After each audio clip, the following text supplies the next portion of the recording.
Good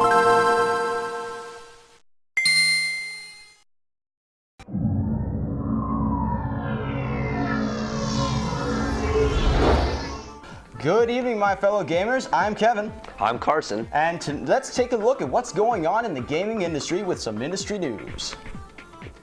Still on the fence about the Wii U? Prepare to be even more on the fence. Rayman Legends is a Wii U exclusive no longer. It seems that in the face of the underwhelming Wii U sales for the first quarter, the publisher has decided to release Rayman Legends to other home consoles. Along with this news, Nintendo has lowered its sales estimates by 20%. Now expecting only to sell about 4 million Wii U units.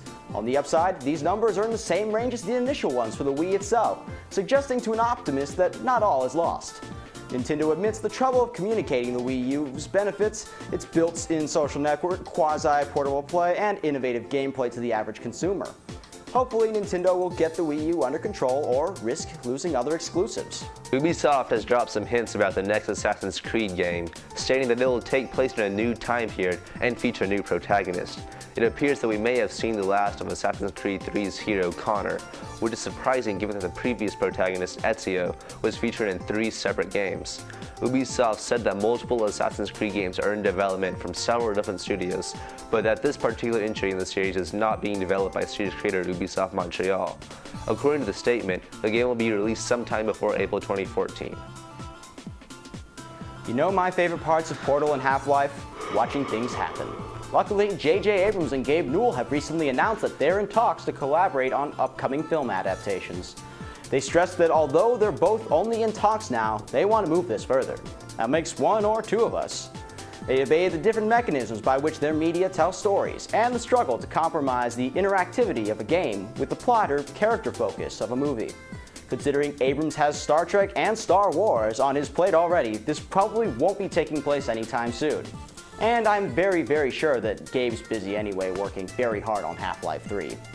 For all you Halo fans out there, Bungie has announced more news about its latest title, Destiny.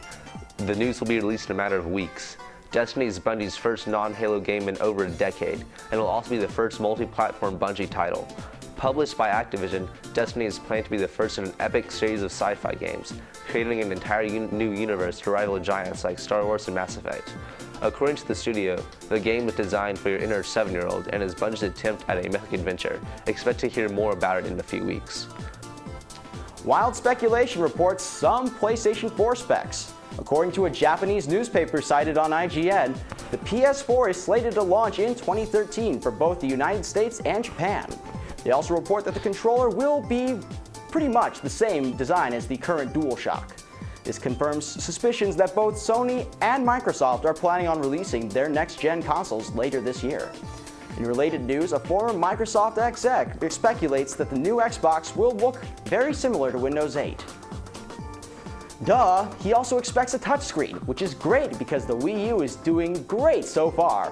I guess we'll just have to wait for further news on the consoles.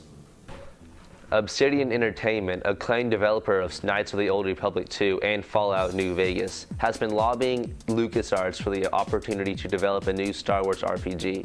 Obsidian CEO Fergus Urquhart has stated that the proposed game would not take place during the same era as Knights of the Old Republic. Instead, Obsidian is looking at the time frame between episodes 3 and 4. Obsidian writer Chris Avellone, writer of several Star Wars comics as well as Obsidian's own Knights of the Old Republic 2, has been working on a story for the game. Hopefully LucasArts will give them a go-ahead with this. That's all I have this week for industry news. Be sure to tune in next week to see what's happening in the world of gaming. Now back to you guys.